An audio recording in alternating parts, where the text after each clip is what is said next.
Assalamu alaikum jama'a, barkan mu sake kasancewa a cikin wannan channel. Insha Allah yau zan muku bidiyo ne akan yadda mutum zai create in Trust Wallet.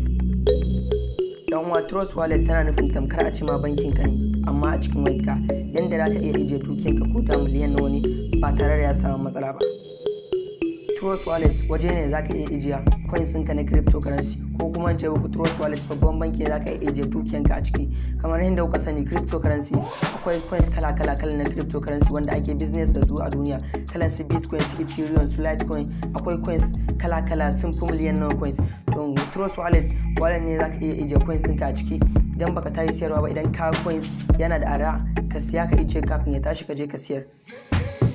Dan uwa kafin mu je mu nuna maka yadda za ka create din wallet ɗinka ta Trust Wallet, bara mu dan muku dan takaitaccen bayani akan menene cryptocurrency. Shekara ta 2000 aka kirkira cryptocurrency, sannan wane ne ya kirkira shi kanshi cryptocurrency ne, sannan dan wani kasa ne wanda ya kirkira wannan cryptocurrency.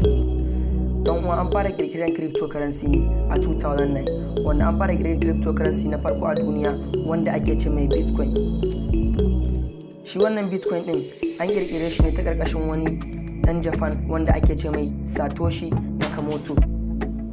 Shi wannan cryptocurrency lokacin da aka kirkire shi Bitcoin, an kirkire Bitcoin guda miliyan 21, wanda a yanzu wannan Bitcoin din ya guda miliyan 18 ne yake a hannun jama'a. Wannan shine ɗan takaitaccen bayani akan Bitcoin da wanda ya kirkira Bitcoin. Bara mu je kai tsaye ga aikin mu, sai mu je mu nuna muku yadda mutum zai create din Trust Wallet din shi. Kar ka manta ka danna mana alamar subscribing da like a wannan bidiyon.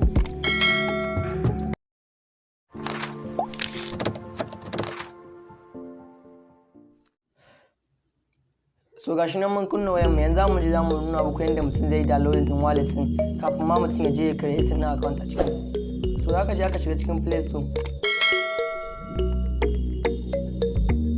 So ga Play Store din mu nan mun danna inda zamu download din Trust Wallet din. So zamu danna wajen searching, sai mu searching din Trust Wallet. Gashi nan mun danna namu ga wallet din, ita ce wannan ga tanan Trust Wallet.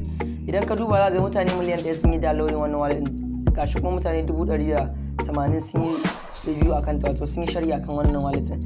So gashi idan ka duba cikin ta ga wannan wallet din babban wallet ce ta cryptocurrency, wallet da zaka iya ko da miliyan nawa kake da shi a ciki ba tare da ya samu wani matsala ba. So mu yanzu mun riga mun yi download ta, ko za mu danna open. So za mu dan jira ta bude mana. So gashi nan ta bude mana. To da zaran ta bude mana gashi nan kasan da aka rubuta create a new wallet. So za mu danna shi. Idan muka danna shiga nan wajen dan wani wajen za mu clicking, gashi nan continue ne ya dan yi dishi to za mu clicking za ga ya dawo blue, sai mu danna continue. So zaran ka danna continue shine zai bude baka fuskan password din nan kamar haka. Za ku ga wannan guntule muku bidiyon. To yan uwa kun sani wallet na cryptocurrency ba sa bari a screen recording na cikin wallet din. Shi yasa da kadan daidai wajen muka guntule muka ka buku nan don ba za su bari mu screen recording ba, ta yanda za mu dauka password. Screenshot muka ce fara mu nuna muku yanda kowa ma idan aka maka bayani kowa zai gane. To da zaran ka danna continue zai nuna ma haka ga password nan. To wa'annan da kake gani guda 12 nan idan karanta sa gani su ne password ɗinka na Trust Wallet ɗinka. Za ka samu takarda da biro ka kofe su, ka sa number 1 ka rubuta abin da suka rubuta ma, number 2, number 3, number 4, number 5 har zuwa number 12. Wannan su ne password ɗinka na cikin Trust Wallet, saboda ko da ka ta faɗi ko wani abin nan idan kana so ka yi login da wa'annan za ka yi login. Yanzu idan ka kofe su, da zaran ka kofe su kana danna continue zai nuna maka yadda za ka ƙara rubuta su ke confirm. To kana rubuta shi kenan domin amfanin wa'annan. Idan ka ije kuɗi a cikin Trust Wallet kuma ka zo ka manta da wa'annan, to tamkar kuɗinka da ka ije ba masu da wani amfani ne, ba kuɗi ka ije ba, domin ko da wayar ka ta faɗi ko wani abu dai kamar haka, to wata rana idan kana so ka yi login ko a wayar wani dole sai da wa'annan za ka yi password. Kamar dai Facebook, idan kana za ka iya ansan wayar wani kai login na account ɗinka na Facebook, to shi ma wannan kamar haka ne wa'annan password ɗin, kuma ka tabbatar wa'annan password ɗin babu wani wanda ya sani. Za ka iya saving ɗinsa akan Gmail ɗinka ko kuma akan wani abu kamar ka samu takarda ka kofe su, domin wa'annan su ne password ɗinka. Shi yasa ma ko ga cikin Trust Wallet ba su ba mu dami screen recording ba na password ɗin. Shi yasa ku ga muka dan takaice muku bidiyon daga nan yanda muka nuna muku fuskan wayan yanda za ka ga password ɗinka. To su ma wannan kamar haka ne, da zarar ka danna continue kuma zai kuma nuna maka confirm ɗin password ɗin. To za mu kare ka rubuta su a takarda, za ka rubuta number 1 sai ka duba abin da suka samu a number 1 sai ka danna shi, za ga ya koma wajen shi. Number 2 sai ka duba abin da suka samu a number 2 sai ka danna shi, zai je number 2. sai ka kuma duba number 3 haka ka gama sa 12. da zaran ka sa 12 kana danna continue nan za ga ya ma confirming, za ga ya ma well done. To shikenan Trust Wallet ɗinka ta buɗe. Ragowar kuma bidiyon za mu ci gaba buku yanzu gashi na a gaba. Da mun zo nan mu dan buku bayani ne saboda kawai ga mun dan guntula nan ba za su bari mu dauka cikin wallet din bane. Kana gama rubuta sai ka danna continue. Dan ya danna don gashi na ya mana successful. Yawwa ko sai mu kuma danna don again. So gashi nan ya nuna mana cikin wallet din mu. Dama ka'ida idan ka buɗe cikin wallet din ka ga wa'annan coins din guda 4 da Bitcoin da Ethereum nan da wa'annan su kadai ne za ka gansu a ciki. To kai ko da ka sai wani coins idan kana so ka zo ka ijiye shi a cikin nan wajen, ko kuma ma kana so ka nemo coins a ciki zaka zo ka danna saman nan. Idan ka danna saman nan wajen searching kenan za ka ga coins nan kala wanda zaka iya ijiye su. To kaga yanzu misali a ce ga wannan Tron kowa ya san Tron coins ne, shi ma crypto ne. Idan kana so kamar yadda shi dashboard ɗinka to da ka nuna searching nan sai ka clicking din wajen nan ka kunna shi. So gashi nan mun kunna shi. To idan ka kunna shi kawai sai kai back. To idan kai back gashi nan ya nuna maka Tron a ƙasa. To wannan ita ce hanyar zaka iya dawo da coins. Idan ma kuma contract ne mutum ya turo ma contract na coins, misali yanzu bara mu fita sai mu je mu dauko contract din wani coins a cikin CoinGecko sai mu zo mu buku adin din shi gani. Yanda ko da ka ga wani coins za ka ɗauko contract ɗin shi ko da baya cikin Trust Wallet ɗin za ka iya ijiye kayanka. Shi nan ko me za ka iya ijiye shi a cikin nan.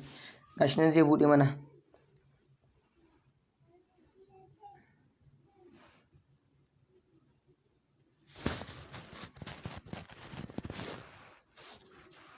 So za mu ɗan jira ya buɗe mana kaɗan. So gashi nan zaran ya buɗe maka gasu nan za ga nan coins ne. Nan duk wani coins na duniya za ka gan shi a cikin nan wajen.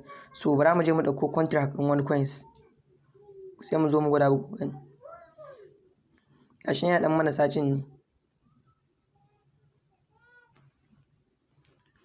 So gashi nan mun je mun yi sacin ɗin CMDS a cikin wannan application da muka shiga na CoinGecko. To idan kai ƙasa kowane coins yana da address ɗin shi.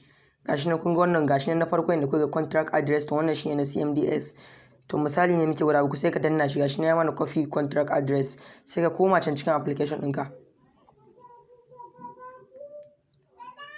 Sai koma cikin Trust Wallet ɗinka. So haka dan jira Trust Wallet ɗinka ta buɗe ma. So gashi nan Trust Wallet ɗin mu gashi ta buɗe mana. To idan Trust Wallet ɗinka ta buɗe ma zaka je ka sama wajen searching inda ka shiga da kai searching ɗin coins. To gashi nan searching tokens sai ka danna shi sai ka paste ɗin wannan address ɗin da ka kafo. To idan ka paste ɗin shi direct zai baka. To gashi nan kun ga gashi nan ya nuna mana CMDX sai ka clicking ɗin nan wajen ka kunna shi. To zaran ka yi clicking ɗin shi ka kunna shi to ko za ka fita za ka ga coins ɗin a ciki. To kun ga gashi nan mun dawo ga coins ɗin mu na CMDX. Gashi ko da mun danna ƙasa gashi nan za ku gani. A coins din mu nan na CMDS. To wannan ita ce hanyar zaka iya dauko coins ko da baya cikin nan ka dauko contract din shi ka zo kai adin din shi a cikin nan wajen. Wannan ita ce babban hanyar da zaka iya haka. Sannan kuma idan kana so ka sai kamar Bitcoin ko Tron ko dai wani coins a ciki, coins din da ka same shi a cikin wallet din zaka zo misali Bitcoin zaka danna kan Bitcoin. To idan ka danna kan Bitcoin sai ka zo da kanan sama ga inda aka rubuta buy sai ka danna buy. To idan ka danna buy to gashi nan ya sama dala 150 to sai ka sa dala 50. Dala 50 ne minimum din siya da zaka iya yi a ciki. To zaran ka sa dala 50 zaka danna next zai kai ka wanda zaka sa card number ɗinka da sauran komai naka da details ɗinka na bankin ka direct zaka sai coins direct zaka kai coins ɗinka a cikin nan. Amma mu yanzu ba siyan coins zamu yi bara mu koma baya. Sannan kuma yanda za ka ƙara sama wallet ɗinka tsaro zaka zo da kanan wajen setting ɗin nan. Idan ka zo da kanan ganan wajen da aka rubuta dark mode idan kana so ko da dar haske ya mai yawa zaka danna wallet ɗinka ta koma baka kamar haka. Sannan kuma ga nan inda aka sa security din nan shi kuma nan security ne inda aka samu muwa wallet ɗinka security yanda ko da wani yansa wai ka a kulle take ba mutum ba ma zai kono kake da shi a ciki ba. To za ka kunna sai ka zaɓa lambobin da yake so ka sa sai ka ƙara confirming. So gashi nan mun sa kama haka. Zaran ka sa kama haka to shikenan ka riga ka sa ma abin nan ɗinka ka riga ka sa bata password to sai ka sa thumbprint kuma. Idan zai kuma noma ka sa thumbprint sai ka sa thumbprint. To yanzu ko da mun fita ga baki ɗaya mun je mun shiga cikin Trust Wallet ɗin bara mu fita sai mu koma mu gani.